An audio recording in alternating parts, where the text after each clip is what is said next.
ஆசிரியர்களுக்கு வணக்கம். சங்ககால நிர்வாகம். சங்ககால ஆட்சி அமைப்பில் அரசருடைய சபை எவ்வாறு அழைக்கப்பட்டது? அரசபை. அரசர்கள் எத்தனை வித கடமைகளை செய்தனர்? 5. கல்வி கற்பதை ஊக்குவிப்பது, சடங்குகளை நடத்துவது, பரிசுகள் வழங்குவது, மக்களை காப்பது, குற்றவாளிகளை தண்டிப்பது. அரசருக்கு நிர்வாகத்தில் உதவி செய்ய குழுக்கள் எத்தனை? அவை யாவை? 2. ஐம்பெருங்குழு. 5 உறுப்பினர்கள் கொண்ட குழு. எண் பேராயம். 8 உறுப்பினர்கள் கொண்ட குழு. அரசருடைய படை என்றழைக்கப்பட்ட இராணுவம் எத்தனை பிரிவுகளாக கொண்டது? அவை யாவை? 4. காலாட்படை, குதிரைப்படை, யானைப்படை, தேர்ப்படை. சங்ககால ஆட்சி அமைப்பில் படைத்தலைவர் எவ்வாறு அழைக்கப்பட்டார்? தானைத் தலைவன். சங்ககால ஆட்சியில் பயன்படுத்தப்பட்ட முக்கியமான ஆயுதங்கள் எவை? வாள், கேடயம், தோமரம், எறியீட்டி, ஈட்டி, வில், அம்பு. தோமரம் எனப்படுவது என்ன? சற்று தொலைவிலுள்ள எதிரியின் மீது ஏவுகணையைப் போன்று பேசப்படுவதாகும்.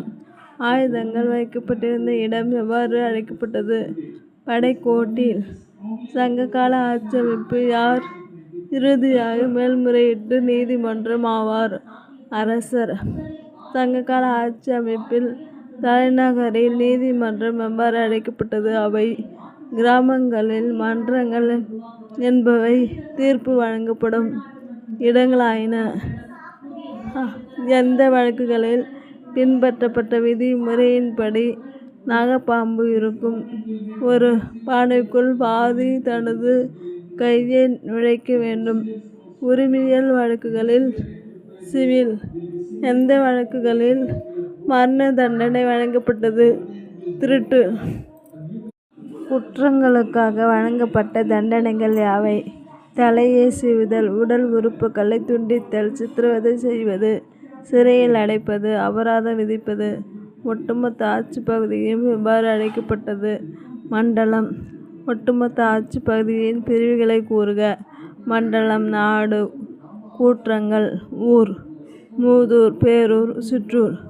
கடற்கரையோர நகரங்களை எவ்வாறு அழைக்கப்பட்டன? பட்டினம். துறைமுகங்களை குறிக்கும் பொதுவான சொல் எது? புகார். சங்ககால ஆட்சி அமைப்பில் காணப்படும் முக்கிய நகரங்கள். புகார், உறையூர், கொர்க்கை, மதுரை, வஞ்சி அல்லது கரூர், காஞ்சி. சங்ககால சமூகம் எத்தனை திணைகளாக பிரிக்கப்பட்டிருந்தது? 5 திணைகளாக பிரிக்கப்பட்டிருந்தது. குறிஞ்சி, முல்லை, மருதம், நெய்தல், பாலை. மண்ணின் வளத்தை பொறுத்து நிலங்களை எவ்வாறு வகைப்படுத்தப்பட்டன? மருத நிலம் நன்செய் என அழைக்கப்பட்டது. அதில் நெல்லும் கரும்பும் விளைவித்தனர். நெய்தல் தவிர மற்றவை வன்புலம், புன்செய் என அழைக்கப்பட்டன. சங்ககால பெண்பாற் புலவர்கள் யாவர்? ஔவையார், வெள்ளிவீதியார், காக்கைப்பாடினார், ஆதிமந்தையார், பொன்முடியார். மக்களின் முதன்மை கடவுள் எது? சேயன் அல்லது முருகன். சங்க காலத்தில் வழிபட்ட ஏனைய கடவுளர் யார்? சிவன், மாயோன், விஷ்ணு, இந்திரன், வருணன், கொற்றவை. நடுகல் வழிபாடும் வழக்கத்திலிருந்தது. நடுகல் வீரக்கல் என்பது என்ன? போரில் மரணமடைந்த வீரரின் நினைவை போற்றுவதற்காக நடுகல் நடப்பட்டன. சங்க காலத்தில் உடை எதனால் ஆன ஆடைகளை அணிந்தனர்?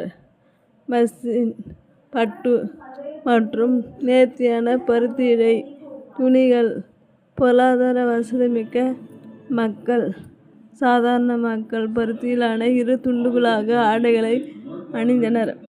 எது பாம்பின் தோலை காட்டிலும் மென்மையான துணிகளை கலிங்கம் பற்றி குறிப்பிடுகின்றன? சங்க இலக்கியங்கள். சங்க காலத்தில் எதனால் செய்யப்பட்ட அணிகலன்களை அணிந்தனர்? தங்கம், வெள்ளி, முத்துக்கள், நவரத்தின கற்கள், சங்கு, பாசு மணிகள். சங்க காலத்தில் காணப்பட்ட இசைக்கருவிகள் யாவை? முரசு, புல்லாங்குழல், யாழ். சங்க காலத்தில் யாருடைய இசையில் 7 ஸ்வரங்கள் குறித்து பெரும் புலமை பெற்றிருந்தன? கரிகாலன் இசையில். சங்க காலத்தில் பாடும் புலவர்கள் எவ்வாறு அழைக்கப்பட்டனர்? பாணர், விறலியர். சங்க காலத்தில் யார் நடனங்களை நிகழ்த்தினார். கணிகையர் சங்ககால மக்களுடைய மிக முக்கியமான பண்பாட்டு அம்சமாக விளங்கியது அது. கூத்து, நாட்டுப்புற நாடகம். சங்ககால மக்கள் எந்த கோட்பாட்டை உருவாக்கினர்? முத்தமிழ், இயலேச்சு, நாடகம். சங்ககால மக்களின் முக்கியமான தொழிலாக இருந்தது எது? வேளாண்மை. ஆண் இறை மேய்த்தல், மீன் பிடித்தல், வேட்டையாடுதல். சங்க காலத்தில் காணப்பட்ட கைவினை தொழில் யாவை? தச்சர், கொல்லர், பொற்கொல்லர், மண்பாண்டம். சங்க காலத்தில் நடைபெற்ற விழாக்கள் மற்றும் பொழுதுபோக்கு நிகழ்ச்சிகள் யாவை? அறுவடை, பொழுதுபோக்கு நிகழ்ச்சிகள். அறுவடை திருநாள், பொங்கல், கார்த்திகை தீப விழா, இந்திர விழா. நடனமாடுதல், எருது சண்டை, சேவல் சண்டை, தாயமாடுதல், வேட்டையாடுதல், மேல் யுத்தம் செய்தல், ஊஞ்சல் ஆடுதல். சங்க காலத்தில் வணிகங்கள் எத்தனை நிலைகளில் நடைபெற்றது? 3. வணிகம். உள்ளூர், உள்நாட்டில், கடல் கடந்து வெளிநாட்டில். சங்க காலத்தில் காணப்பட்ட முக்கிய துறைமுகங்கள் எது? கலங்கரை, இலங்கு, சுடர் எனும் ஒளி விளக்கு கோபுரங்கள். சங்க காலத்தில் காணப்பட்ட சந்தைகள் யாவை? புகார், மதுரை. மதுரையில் ஆலங்காடி, அல்லங்காடி. சங்க காலத்தில் காணப்பட்ட முக்கிய துறைமுகங்கள் முசிறி, தொண்டி, கொர்க்கை. சங்க காலத்தில் முக்கிய ஏற்றுமதி பொருட்கள் யாவை? உப்பு, மிளகு, முத்துக்கள், தந்தம், பட்டு, நறுமணப் பொருட்கள், வைரம், குங்குமப்பூ, விலை மதிப்பு மிக்க கற்கள், மசின், சந்தனக்கட்டை. சங்க காலத்தில் காணப்பட்ட முக்கிய ஏற்றுமதி பொருட்கள் யாவை? புஷ்பராகம், ஈயம், திராட்சை, மது, கண்ணாடி, குதிரைகள். இந்திய வணிகர்களால் ரோம பேரரசு விநியோகம் செய்யப்பட்டது எது? மிக முக்கியமானதாக கருதப்பட்டது பட்டு. யார் பட்டின் எடைக்கு எடை தங்கம் கொடுத்து பெற தகுதியானது என அறிவித்தார்? ரோம பேரரசர் ஆர்லியன். சங்க காலத்தில் எந்தெந்த நாடுகளுக்கு இடையே வணிக உறவுகள் நிலவியதை தொழில் ஆழ்வுகள் மெய்ப்பித்துள்ளன? தமிழகத்திற்கும் கிரேக்கம், ரோம், எகிப்து, சீனா, தென்கிழக்கு ஆசியா, இலங்கை. ரோம் நாட்டை சேர்ந்த மூத்த பிளினி தன்னுடைய இயற்கை வரலாறு என்னும் நூலில் முசிறியை எவ்வாறு குறிப்பிட்டுள்ளார்? இந்தியாவின் முதல் பேரங்காடி. ரோமானியரின் குடியிருப்பு இருந்த முசிறியில் எந்த கடவுளுக்காக கோயில் ஒன்று கட்டப்பட்டிருந்தது? அகஸ்டஸ். எதில் எழுதப்பட்ட ஒரு ஒப்பந்த பத்திரத்தில் அலெக்சாந்திரியாவை சேர்ந்த வணிகர் ஒருவருக்கும் முசிறியை சேர்ந்த ஒருவருக்கும் இடையே மேற்கொள்ளப்பட்ட வணிக ஒப்பந்தம் பதிவு செய்யப்பட்டிருந்தது. கிமு பொ.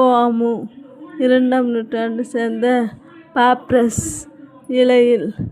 எந்த நூற்றாண்டின் இறுதியில் சங்க காலம் படிப்படியாக தனது சரிவை சந்தித்தது? கிபி பொ. 3ஆம் நூற்றாண்டின் இறுதியில். யார் தமிழகத்தை கைப்பற்ற 2½ ஆண்டுகள் ஆட்சி செய்தனர்? களப்பிரர்கள்.